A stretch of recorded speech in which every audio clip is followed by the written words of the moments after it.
हाय, आज म तपाईहरुलाई एउटा चरा र बुढो रुखको कथा सुनाउँछु। कुनै नौलो ठाउँमा घुम्न जाने क्रममा चरा आफ्नो पतेराहरूसहित कहीँ पर जाँदै थियो। जब साँझ पर्न आँट्यो, हुरी बतास आउन थाल्यो र पानी पर्ने सम्भावना देखियो। तब उसले आफू घर फर्कने सम्भावना देखेन र नजिकै कहीँ आफू बास बस्न सकिन्छ कि भनेर वरिपरि हेर्न थाल्यो। तब खोलाको किनारमा उसले दुईवटा रुख देख्यो, एउटा बुढो रुख र एउटा भर्खरको यङ रुख। तब उसले सुरुमा बुढो रुखमा गएर अनुरोध गर्यो, हेर्नुस्, म घुम्नको लागि मेरो बतेराहरूसहित यता आएको थिएँ। मौसम खराब भयो, पानी पर्ने सम्भावना छ।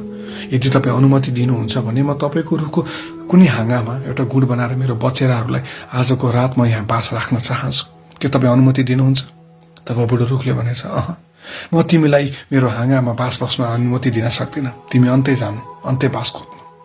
तब चरा त्यहाँबाट भुर्र उडेछ र यङ रुखको मा गएर भनेछ, हेर्नुस्, म मेरो बचेराहरूसहित यहाँ बास बस्न चाहन्छु। धेरै रात परिसक्यो, म घर फर्किन पनि सक्दिन। आज पानी पर्ने सम्भावना छ, मलाई आज बास दिनुहोस्। तब यङ रुखले भनेछ, हुन्छ, तिमी हाँगामा बास बस्न सक्छौ।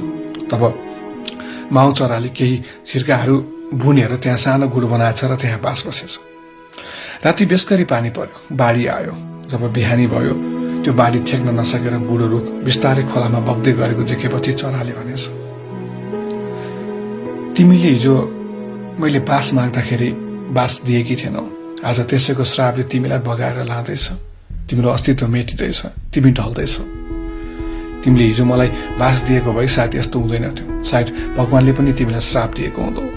तब यो सुनेर बुढो रुखले चरीले भनेछ, मलाई थाहा थियो यस वर्षको वर्षात र यो बाढी आज मैले खप्न सक्दिन, किनकि मेरो जराहरू निकै कमजोर भइसकेको थियो। यदि मैले तिमीलाई मेरो हाँगामा बास बस्न दिएको भए म सँगसँगै तिमी र तिम्रो बचेराहरू पनि यही बाढीमा मिसिने थियो र तिमीहरू पनि मर्ने थियो। मैले यो बाढी खप्न सक्दिन भन्ने थाहा पाएर नै मैले तिमीहरूलाई बास नदिएको हो। अब तिमीहरूको यही श्राप र भगवानको श्राप यही हो भने मलाई मन्जुर छ, तर म मरेर पनि तिमीहरूलाई बचाएको छु।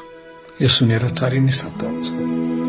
हामी कहिलेकाहीँ अरूलाई देख्ने बित्तिकै जज गरिहाल्छौँ, फलानु त यस्तो, टिसानु त यस्तो, तर भित्री कुरा हामीले कहिले पनि थाहा पाउँदैन जबसम्म उसँग हामी सङ्गत गर्छौँ, उसँग मिल्छौँ। त्यसैले अरूको जजमेन्ट गर्नुभन्दा पहिला उसलाई बुझ्ने कोसिस गरौँ। के थाहा, अरूले गरेको इन्कारमा पनि तपाईँको भलाइ हुन सक्छ, होइन र?